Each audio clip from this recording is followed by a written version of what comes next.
અમદાવાદ શહેર પોલીસે શહેરમાં મહિલા, બાળકો અને વૃદ્ધોની સુરક્ષા માટે એક ઇમરજન્સી કોલ બોક્સ લગાવ્યા છે અને નિર્ભયા સેફ સિટી પ્રોજેક્ટ અંતર્ગત દેશના 8 શહેરમાં આ પ્રોજેક્ટ શરૂ કરવામાં આવશે, જેમાં સૌ પ્રથમ અમદાવાદમાં આ પ્રોજેક્ટ શરૂ કરાયો છે।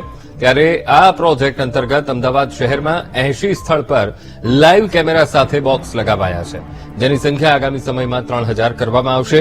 આ ઇમરજન્સી બોક્સ પર હેલ્પનું લાલ બટન છે, જે ક્લિક કરવાથી પોલીસ કંટ્રોલ રૂમમાં મદદ માટે સીધો કોલ આવશે, જેથી કંટ્રોલ રૂમમાં હાજર પોલીસ જવાન સીધા વિડીયોથી એ પીડિત વ્યક્તિ સાથે વાતચીત કરી શકશે।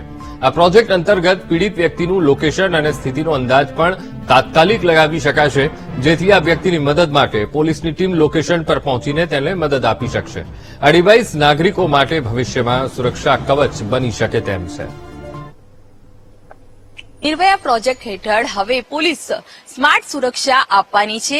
એઆઈ દ્વારા જે રીતના સુરક્ષાનું કવચ અત્યારે હાલ ઇમરજન્સી કોલ બોક્સ બન્યું છે ને જુદા જુદા વિસ્તારોમાં આ કોલ બોક્સ લગાવવામાં આવશે, જેનાથી જે તુરંત જે મહિલાઓ હોય કે સિનિયર સિટીઝન હોય કે બાળકો હોય તેને મદદ મળશે। આ જે ઇમરજન્સી કોલ બોક્સ છે, આ જે ડિવાઇસ છે તે જોઈ શકાય છે કે તેમાં લાલ બટન ઉપર હેલ્પ લખેલું છે અને હેલ્પ બટન જ્યારે દબાવવામાં આવશે તો તમામ જે કંટ્રોલ રૂમની અંદર જે કોલ આવશે અને કોલ જે છે તે વિડીયો કોલથી જે તે પોલીસ કર્મચારી જે છે તેની પાસે જશે અને જેના આધારે જે પણ વ્યક્તિને મદદની જરૂર હોય તેઓને તુરંત મદદ મળશે અને સુરક્ષા સ્માર્ટ આપવામાં આવશે, કારણ કે જે પ્રકારના કેમેરા લગાવવામાં આવ્યા છે જેનાથી તે ફોન ઉપર સતત વાત કરશે અને એક અલગ રીતે જે કહી શકાય કે કેમેરાથી સજ્જ અત્યારે સુરક્ષા મળશે। ટેકનિશિયન દ્વારા આખું ડિવાઇસ શું છે તે જાણવાનો પ્રયત્ન કરીશું। આ ડિવાઇસ કેવી રીતના કામ કરી રહ્યું છે અને શું ચાલશે આ ડિવાઇસની? તો મેમ, જેમ તમે અહીંયા જોઈ રહ્યા છો તો જે ઇમરજન્સી કોલ બોક્સમાં જ્યારે બી કોઈ બી સિટીઝન નાગરિકને જરૂર પડશે ત્યારે એ પ્રેસ કરશે અને એની સીધી જે જાણ છે કંટ્રોલ રૂમમાં થશે અને કંટ્રોલ રૂમમાં એ જે ઇમરજન્સી ક્યાં જરૂર છે એનું તમે જોઈ શકો છો, ત્યાં મેપ ઉપર એનું લોકેશન આવશે।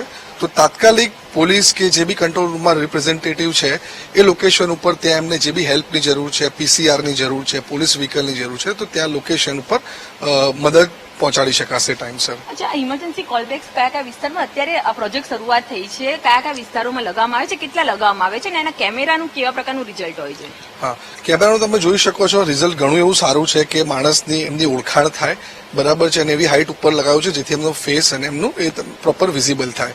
સાથે સાથે શહેરમાં પોલીસ સાથે ચર્ચા કરીને જે હોટસ્પોટ એરિયા છે, જે બસ સ્ટોપ એરિયા છે કે જ્યાં વધારે ક્રાઇમ થવાના ચાન્સીસ વધારે છે, એવા લોકેશન આઈડેન્ટિફાઈ કરીને ત્યાં ઇમરજન્સી કોલ બોક્સ લગાવવામાં આવેલા છે। અચ્છા, હાલ ડેમો કઈ કરવામાં આવે છે અને જે અત્યારે એક્ટિવ જે છે કેટલા જે આજે ઇમરજન્સી કોલ બોક્સ એક્ટિવ છે, લોકોને કેવી રીતના મદદરૂપ અત્યારે થઈ રહ્યા છે?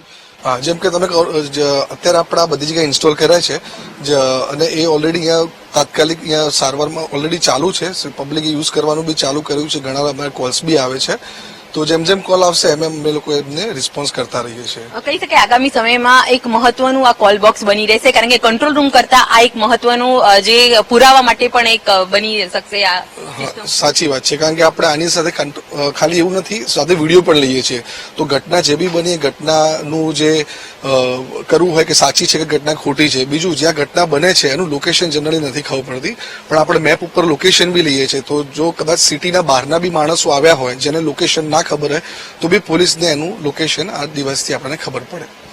ખાસ તો નિર્ભયા પ્રોજેક્ટ હેઠળ આજે એઆઈ ડિવાઇસથી જે પ્રકારે સીસીટીવી કેમેરામાં મદદ માંગી શકાશે, જે પણ પીડિત છે તે વિડીયો કોલ દ્વારા પોલીસની મદદ માંગશે, જેમાં મેપથી તેનું લોકેશન પણ જાણવા મળશે અને કોઈ પણ મહિલા કે જે બાળકો છે અને જે સિનિયર સિટીઝનો છે તેને તરત જ સુરક્ષા પોલીસ પૂરી પાડશે। એક તરફ પુરાવા પણ મળી જશે અને જે લોકેશન છે તે પણ મળી રહેશે। આગામી સમયમાં આજે ડિવાઇસ અને આજે ઇમરજન્સી કોલ બોક્સ મહત્વનું યોગદાન આપે સુરક્ષા માટે તે જાણવા મળી રહ્યું છે। કેમેરામેન પ્રવીણ વાઘેલા સાથે અનિતા પટણી, વીટીવી ન્યૂઝ, અમદાવાદ।